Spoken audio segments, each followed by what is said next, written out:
And welcome to the 214 Sports Show, your home for everything DFW sports. This is episode 33 of our podcast. My name is Joseph Duffy, and I'm joined alongside, as always, TJ Krowitz and Courtney Machani. TJ, how you doing first? Doing great, Joseph. I'm doing fantastic. I mean, it was a rough night of sports last night with the Mavs and Rangers, but it's all right. We keep moving. Yeah, indeed it was a little bit of a rough one. Rangers would drop a tough one against Tampa to split the series thus far, but as of this morning, they'll play the Rays at 12 o'clock in the afternoon to see who can win that series. But Courtney, how are you doing? Also this morning on this Wednesday morning recording of the 214 Sports Show. The fact that you have to emphasize Wednesday morning is absolutely nuts.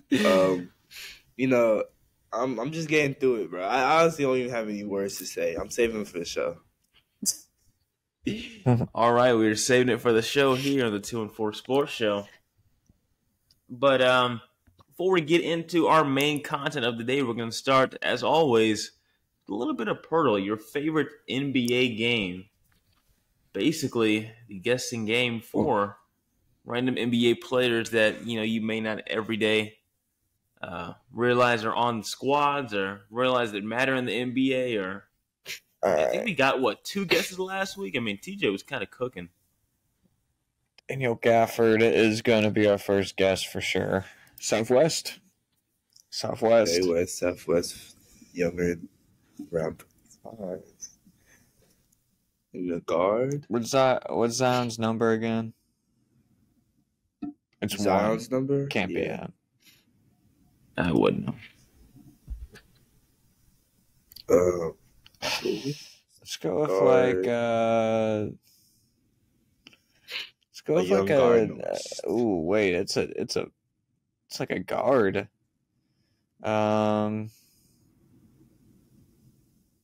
Let's go Jalen Green. That's a good. Len, yeah. Not bad.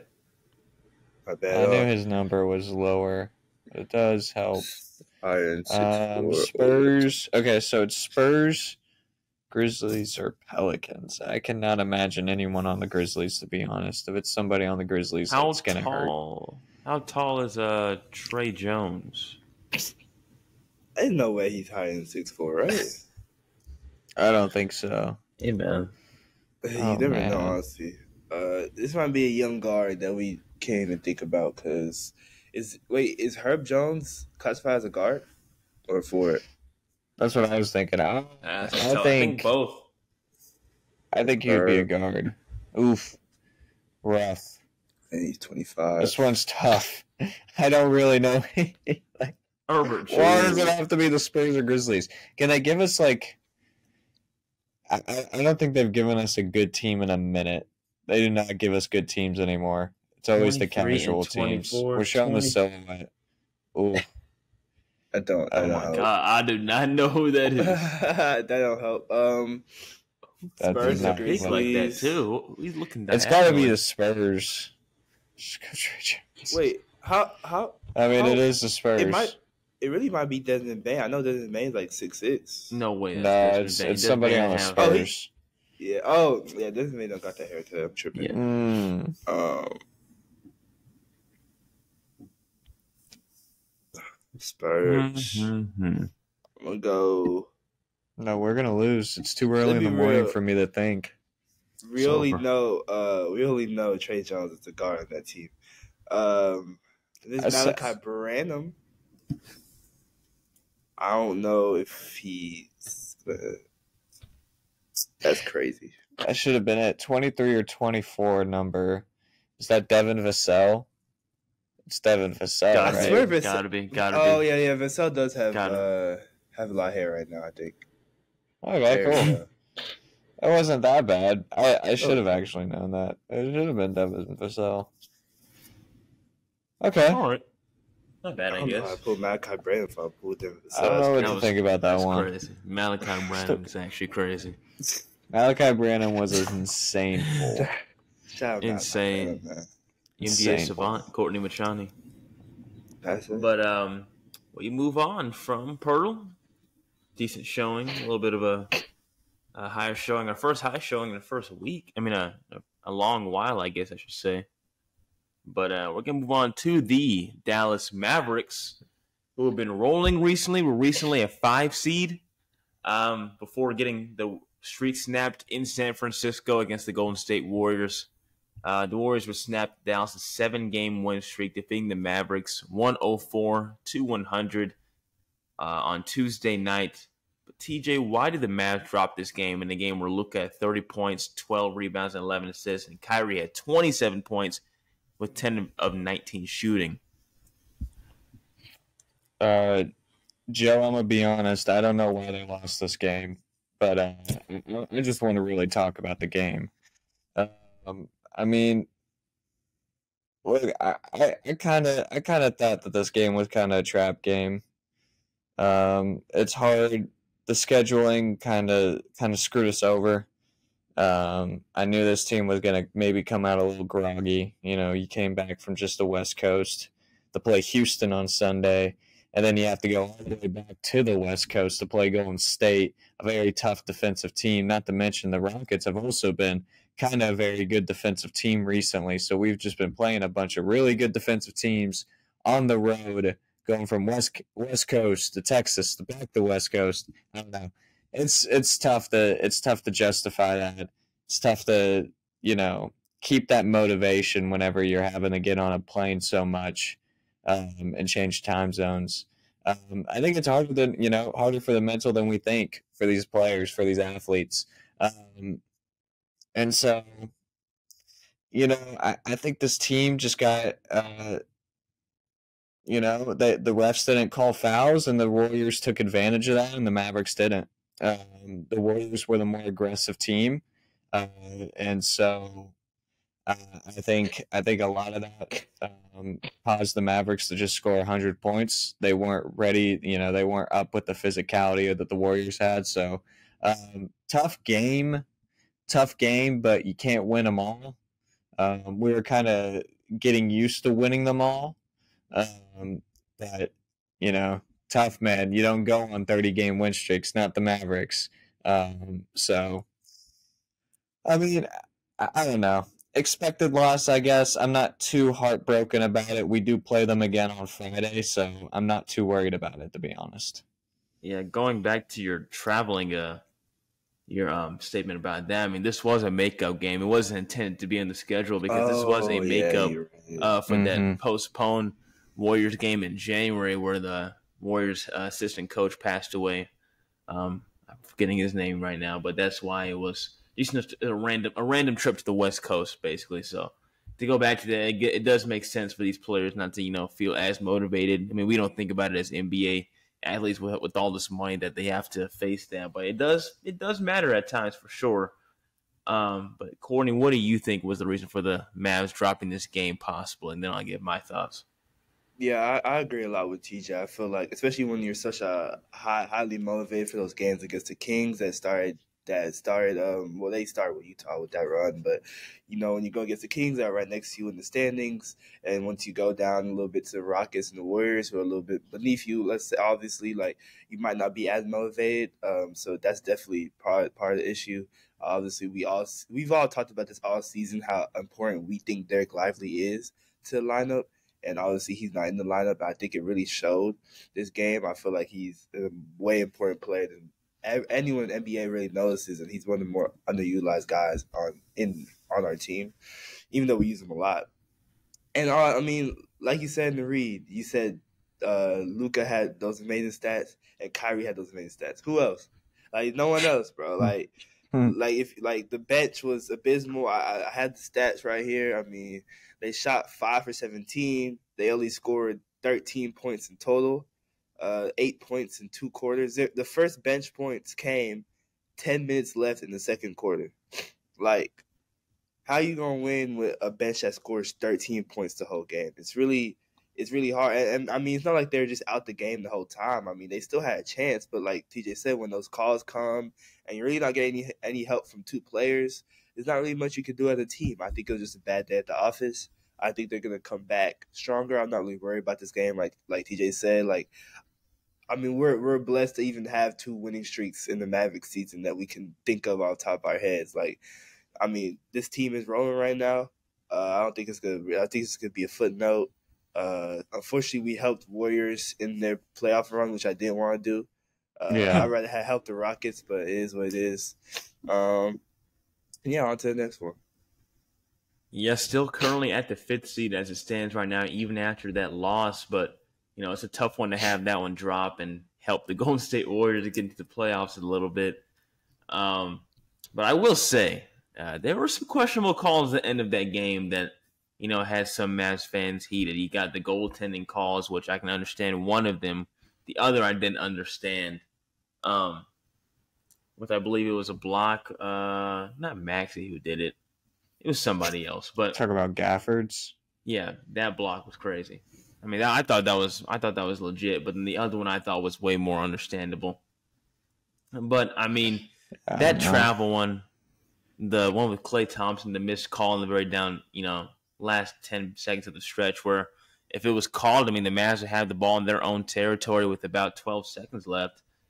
I don't understand how you missed as an official. It doesn't mean the Mavs would have won, but man, like, he literally took 3 steps, and I don't understand how official doesn't see that. He was looking right at it down the baseline. He was literally like facing right towards the baseline where the official was looking. So I don't know how you missed that call. It is what it is. Yeah, I just don't think about blaming the officials for this game, because for me, honestly, watching that game at the end of the game, I think it was like almost everybody in the starting lineup, like, they took turns missing wide open 3-pointers. Like, they were taking turns missing. They were like, it's my turn to miss the wide open 3 this possession. Because I believe Kyrie missed the wide open 3, Luka then missed the wide open 3, and then PJ Washington missed the wide open 3 with like 2 minutes left. The game was tied. We tied it up at 92, and then we just forgot how to score. We had great offense in these possessions. We were able to get those open shots, and we missed them all. Just kind of tough for me to. I think that travel with Klay Thompson is something that happens a lot, and for them to kind of ignore it is not something out of the blue for me. I think that they always do kind of ignore the travel in the NBA. I know that kind of sounds like an old head kind of saying, probably. But they do ignore a lot of those quick shuffles like that. So, I mean, I don't expect them to call that. The goaltending was a little outrageous a little bit with the quick calling. I thought they could review goaltending. It was under 2 minutes, I'm pretty sure. I don't know. But who knows? Well, anyways, Mavs dropped the game. Gonna play the Hawks. By the time this episode is released, you'll still have a little bit pregame where the Hawks Mavs game hasn't started yet, but then they'll play the Warriors again on Friday, as you said, TJ, and then it's Rockets one more time, Hornets, Miami Heat, Detroit Pistons, and then OKC to wrap up the season. So only 7 games left. Yeah, go ahead. Dwight Powell did not do anything last night. I was kind of expecting Dwight Powell to play at least a little good.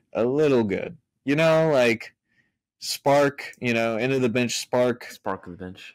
Some guy who could, hasn't been playing at all. It's announced pregame that he's going to get some run. You got to expect him to. That's how they get you, man. Derek Jones. No, I know, but you expect him to, prove something, man. You expect him to prove something. He did nothing. He allowed a second chance points. I will say that, though. Well. Moving on from Dwight Powell and the Dallas Mavericks, we are going to the World Series champion Texas Rangers, currently 3-2 as of Wednesday morning. As said in the beginning of the episode, they will finish off their series in St. Petersburg against the Tampa Bay Rays. By the time this episode is already out, and they'll play in the afternoon, this Wednesday afternoon, that is. But currently sitting at 3-2. The Rangers moved past the Cubs in the opening series, winning their first 2 games, but then would drop a game 9-5 after a little bit of a Jose Leclerc disaster class in that 9th inning. But I will say, I think the bigger story for this Texas Rangers team has to be One, the injury to Josh Young, who just fractured his wrist and is going to be out for about 6 weeks. We'll talk about that first, but then also Evan Carter, who actually has produced 6 runs for the team thus far, but still does not have a hit. Are we worried about Evan Carter thus far at all through 5 games? You can ask. You can answer for Young first, and then Evan Carter if you want to, TJ.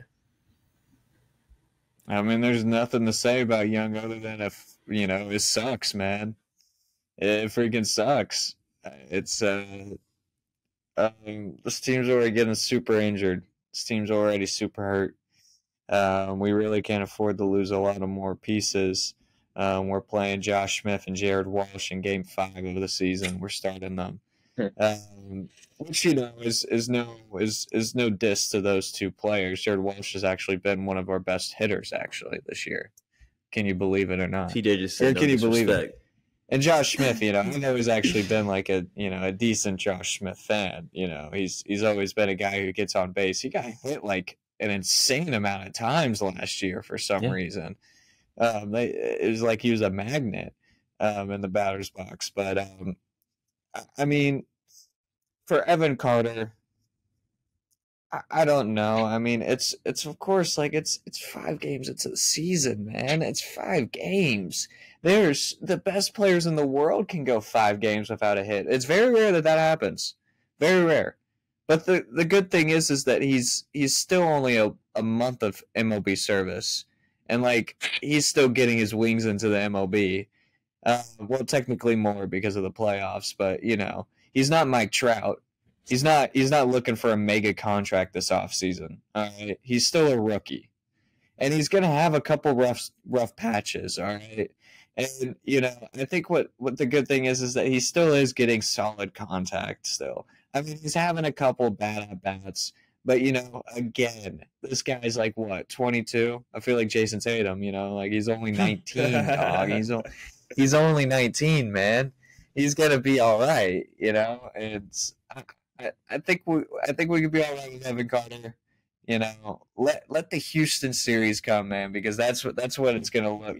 That's when the intensity starts picking up in this regular season. Is these 2 Houston series? Yeah, man, this is interesting scheduling by the MLB. That is getting these Astros games out in early, not hesitating even a month into action. We're getting the Astros right after this Tampa Bay series, and then also next week. But, man, I mean, that Josh Young injury hurts. Seems like all these former Astros are, still making their mark against us. And if you looked at that whole inning, Phil Maton, that relief pitcher, that whole inning, I mean, he was running pitches in on us the entire time. Hit 2 batters in a row and then would hit Josh Young. So, very tough break for the Rangers there because – Young turning into that pitch caused him to kind of expose his wrist, and then it led to the fracture. So, not a lot of, talking that went on for him getting hit right there, and he exited immediately. What about you, Courtney? What do you think about Josh Young's injury and his impact on this team? And then are you worried about Evan Carter at all and his slump to start the season?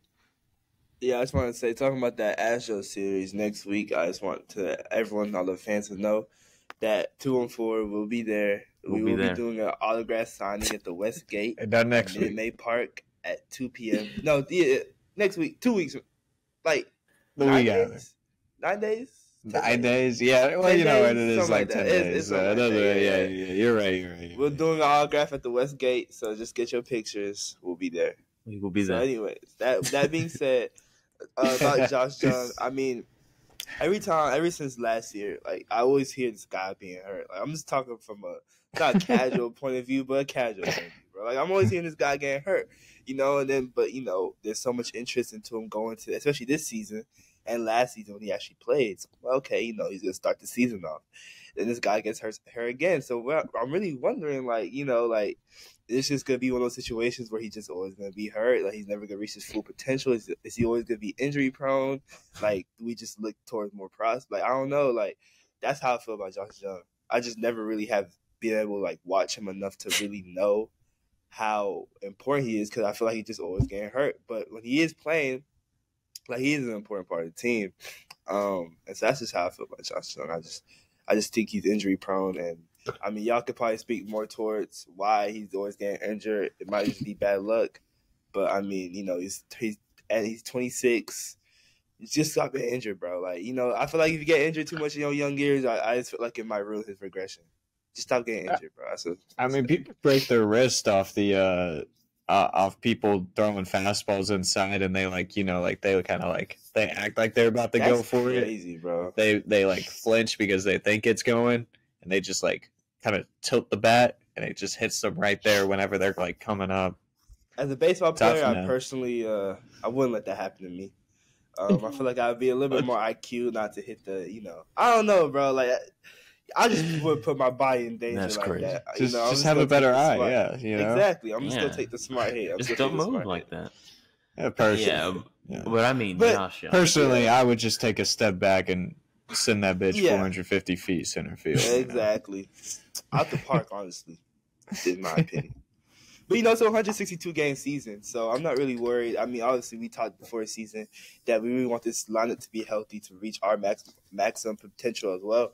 And obviously, we're already starting off with a bad foot, even with Evan Carter hasn't had a hit this whole season. But also the top three in the lineup, Corey Seager and Simi also didn't have a hit. So that last game, they went 0-11. So, I mean, they're not only – Evan Carter, the only person that has struggles. That was just a bad game against the Rays. I'm assuming that they're going to do better this game at 12. But it's 162 games. I'm not worried about the first 5. You would hope that people would start ramping up by at least game 5, though. So that's a little worrying. But with baseball being so long, which I still understand, 162 games is nuts. I'll never stop saying that. But I respect it, though. Respect America's pastime. I will. I truly will. It is kind of crazy. We are MLB champions. I will respect their game. I will respect the scriptwriters this year. It's actually wild. I mean, when you put it that way, 3 hours, these dudes are playing every day, bro. It's crazy. Yeah, but your best point, though, is that it's a really long season. I mean, 162 is really long. And, I mean, this team is still 3-2. Last year, they started off 4-4. So I don't really think it's that bad of a start. I know that you don't want injuries, but, it's inevitable. It's going to happen every single year, whether you like it or not. It sucks. There's no MLB team that's going to be healthy the entire season. Unfortunately for Josh Young, like you were kind of alluding to, he's been very unlucky. His injuries have not been, these injuries that, just been, random. But, I mean, it just looks like it's just not his luck, and that he's a little bit injury prone as it comes. Like last year, I believe he hurt his thumb off one of those grounders, or was it a comebacker? I think that went down the third base line, and he tried to block it with his glove, but I think he just missed it and it just hit his thumb. So I mean, that's kind of unlucky right there. It sounds clumsy to me. It sounds clumsy. As far as Evan Carter, man, like TJ was saying, bro, many stars go on 5-game slumps too. And so just because it starts the season doesn't really make it different. He's still a great prospect. He still doesn't have as much service time as TJ was saying. He still has to get his feet wet. He's still technically a rookie, as crazy as it sounds, debuting in September, winning a World Series, playing a whole other month, and a few days after that, still a rookie, along with Wyatt Langford, who we can briefly touch on, too, for about 2 minutes. But, this team, I'm not worried about them so far. Wyatt Langford, how are we feeling so far about him really quickly if you want to move on past this one? And then we'll head to the Dallas Stars, TJ. I mean, he's been playing great. He's a great player. I mean, it's he's having good at bats. I guess he's a little too sometimes he's a little too timid in the batter's box right now. But I mean, overall, obviously, he's playing really well. He's a guy who has a really good eye. All right, really good eye in the batter's box. He's watching. He's taking a lot on. Yeah, I don't think he's ever swung on a first pitch strike in any of his at bats yet. I'm pretty sure. Every single at bat, I think he's watched that first strike. And it's allowed him to get some pretty good pitches, I guess. Some people struggle with that. Some people really take advantage of taking that first strike. Look at Corey Seager, for example. He don't take that first strike, and he's one of the best players in baseball. So I mean, that's very important for a young player like him. He knows what he wants to do in the batter's box. He's not inconsistent. He's patient. That's a lot of good qualities to have in somebody who's 21, 22. Because I mean, you're gonna have a lot of undisciplined players, at that age, and playing professional. And a lot of them are going to be, high strikeout players, but they might have that home run factor or something like that. Langford, I mean, he still has that home run factor to him, but he's not striking out. So, I like him a lot. He's going to be a big player for us for sure. Yeah, for sure. What about you, Courtney? I mean, he just looks amazing so far. Like you say, he just looks amazing so far. But this is random. This is a random tangent. I actually did not know that Evan Carter was younger than Wyatt Langford. Like, I actually didn't know that. I mean, it makes sense. I mean, look, consider that he was drafted in 2020 and Langford was just drafted. I was like, oh, this is surely like Langford is like young, like super young, but now he's 22 and Evan Carter is 21, which is crazy. I didn't know that Evan Carter was drafted out of high school. But it makes sense because I've never heard anything about his college. Obviously, I know Wyatt Langford went to Florida. So that's crazy, first of all, that's like a thing. But other than that, I mean, Wyatt Langford is playing well. I mean, playing how a rookie should be playing. He's no Evan Carter, in my opinion. But, I still like him. And, yeah, I think he's playing amazing so far. I'm sad, unfortunately, we're 3-2. Yeah, Evan Carter, the pride of Elizabethton, Tennessee, same hometown as Cowboys legend Jason Witten.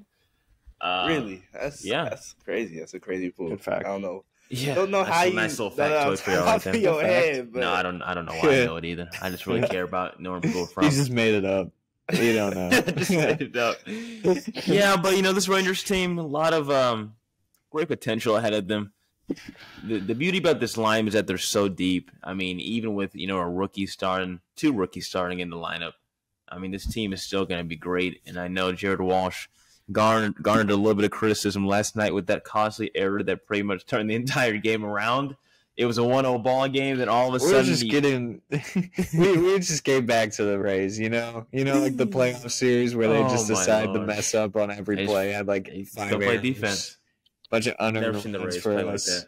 We're just helping them out a little bit. Yeah, this team will be just fine. It's just the beauty of the beginning of the MLB season. It's just always a little wacky. You can't really gauge what's going on. At least we're not starting off winless like the Marlins or the Mets. You're going to have some ease in baseball. Can't avoid them. Yep, then move on from the World Series champion Texas Rangers. We're going to talk about Texas hockey. The Dallas Stars riding a 7-game win streak, 47-19 on the season, leading the Central Division with 103 points. Actually leading the Central Division now. Yeah, actually leading the Central Division. 103 points. Play the Edmonton Oilers tonight. It'll already happen by the time we post this episode. But TJ, could you brief us really quick on how well this Stars machine is rolling thus far? So, pretty good to finally be on top of that Central Division. I'm sure this is going to come back to bite me, but I mean, look, it sucks because there's been a long portion of the season where the Stars have been battling with the Jets and the Avalanche for that top spot, and they'll be right there with them at points, but they'll be like 2 or 3 games ahead of the Jets and the Avalanche. And it's like, okay, well, are we technically in first if we've played more games than them? It's a point system. So you're going to have, Colorado's going to be, just a couple games behind us. So we're in first, and they're going to be 3 games behind us. And then, all of a sudden they just win those 3 games. And now they're at 4 points on us. And now we're not on top of the division anymore. But that's basically been happening all season. So finally, we're all even games. And the Stars are 3 points ahead of the Avalanche. I believe they're like 7 or 8 points ahead of the Jets now. I mean, a huge collapse. Nothing that we don't expect from a Rick Bonus squad. Oh man! Oh boy! But Oh man! Oh boy! Former Stars head coach. Oh man, I don't know. Dang. But, you know, it's I really do like how this team is playing. They're taking advantage of playing the bad teams. They're getting those points that they need to get. You know, playing the Kraken. For, you know, obviously the Canucks game, they're not a bad team. They're a very good team. And the Stars played them very well. I know that it was said, you know, Razor was saying it during the broadcast, and while watching it, you can definitely tell that it had some playoff implications. I know a lot of Vancouver fans who haven't seen a lot of success in their recent years believe that the refs caused the Stars to win that game. There were really bad calls on both sides. Both sides, all right? All right? Not everything's about your team, Vancouver. We definitely had some tough, some tough calls that game. But I mean, you know, now we're getting to finally playing a couple of some pretty tough games. You know, I always kind of dread playing Edmonton. They've always kind of had our number in recent years, and also, of course, playing Colorado. I dread playing them unless it's the playoffs because I feel like they just dominate regular season against us, and they have recently again in the last few years. So, I mean, to be honest, look, the Stars are, right now, as of right now, a top 2 team in the league points wise, and their win right now is really good. But if they can't back it up with some solid wins against some solid teams, then it's kind of all for nothing because you're not playing the Coyotes in the playoffs. You're not playing the Kraken in the playoffs, but you are going to play the Oilers possibly, and you're definitely going to probably see the chance of seeing Colorado. And those 2 teams are coming up on the schedule. So, you got to prove yourself, even if it's an overtime loss. You got to prove that you are worthy of being in that top spot, one of the top spots of the West, because, you kind of expect these teams to be ready, especially a tough team like Colorado who has that playoff experience. Yeah, I mean, I will say I've never understood, going back to your, even games comment, I've never understood how, like, when you look at the standings, that you will see some teams that are like 4 or 5 games ahead. I've never understood that in the NHL. It's because they suck at scheduling, man. They have to. To abide by the NBA because the NBA makes more money. So, okay. And since a couple teams share stadiums, you gotta and TV deals and stuff. So they just suck at scheduling. That's the business. Well, yeah, as he says, Stars, arguably a top 2 team now. I mean, points wise they are, but I mean, do you think they have an argument as the best team in the league after a great streak like this at all? Whoa. I'm just saying, am I going too far? Too early. Let's not catch up. Look, I mean, there's a lot of good teams in the NHL. A lot of good teams in the NHL, and the Stars are one of them. I can't say that they're the best team in the league right now. I will say again that this is probably the best Stars team that we've seen in a minute. And I think if they do stay healthy, seriously, there's really not one team that could destroy us in the playoffs. I don't think we get, I don't think something like a Vegas series happens again. I know that series went to Game 6, but man, they dominated us that entire series. It seemed like they were the better team by far. I don't think that happens. I don't think that happens this year, and I could be very wrong. But that's but I do think that they are a very, very solid team that will make some very good noise in the playoffs. All right, that'll do it for the Stars. Hold on. I just want to say something real quick. Courtney gonna about cook. the Dallas Stars. I just want to say. I heard you typing earlier. I was fact checking something. Because yesterday I was on Twitter and I seen something about the Dallas Stars, and I seen that they are the second most points in the league. Goals, right? Or they have 2. The Avalanche have like 200, some high in 200, and the Dallas Stars are second. But then I also saw. I think the Stars are above them now too. Oh, they're number 1 now. You go ahead, yeah. But I saw that they don't have like a top goal scorer in the league, so I was just wondering, like, is this the deepest team in the league? Do we have the crazy. thickest team in the league? No, it actually is pretty crazy if you look at it. I think our leading goal scorer is White Johnston at 29. We have I think they said that there's 8 players on the Stars now that have 20-plus goals on the season, which is just unheard of. Usually, I guess on average, yeah, hockey teams, you'll usually have maybe 4 players who score over 20 goals. Probably 5. Probably 5 would be a good number to put it at. This team's got 8. I mean, it's been they got some really good goal scorers, and I don't know. I mean, it is weird that there's not a top goal scorer on the team, but they just I would say that's what makes them complete. Damn, I'm starting. That's what makes them complete, for sure, because they do have a lot of depth. Feels kind of like Moneyball. Not the main guy who's carrying the team. It's very evenly balanced, and it's not really I don't know if the Stars are they a very analytical team? Because I really don't know that either. Or are they just basically just like a regular team? Do you think? What do you mean analytical? Do they rely a lot on analytics and stuff, or are they? I mean, I don't know. Coaching. No, are they stats? But I'm just saying, when they find these guys, a Rays-esque kind of play.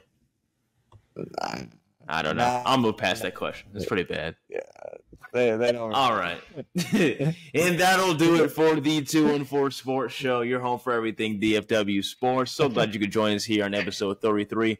Before we get out of here, we're gonna introduce our socials really quick. Firstly, you can follow us on YouTube and Spotify, where we post all of these podcasts full length. It'll be at 214 Sports Show. Again, at 214 Sports Show for YouTube and Spotify, where we post these episodes. You can also follow us on Instagram, TikTok, X, formerly Twitter, and also what am I missing? Am I missing something? Or just those 3?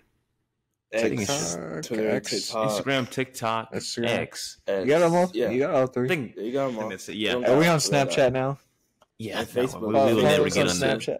At 214 Sports Show for those 3 platforms too, where we post a good amount of tweets and post a little bit of reels there as well, and also some TikToks full of our content, of our best things that we have to offer, I believe. So at 214 Sports Show for all of those right there. But before we get out of here, TJ, you want to introduce your socials really quick?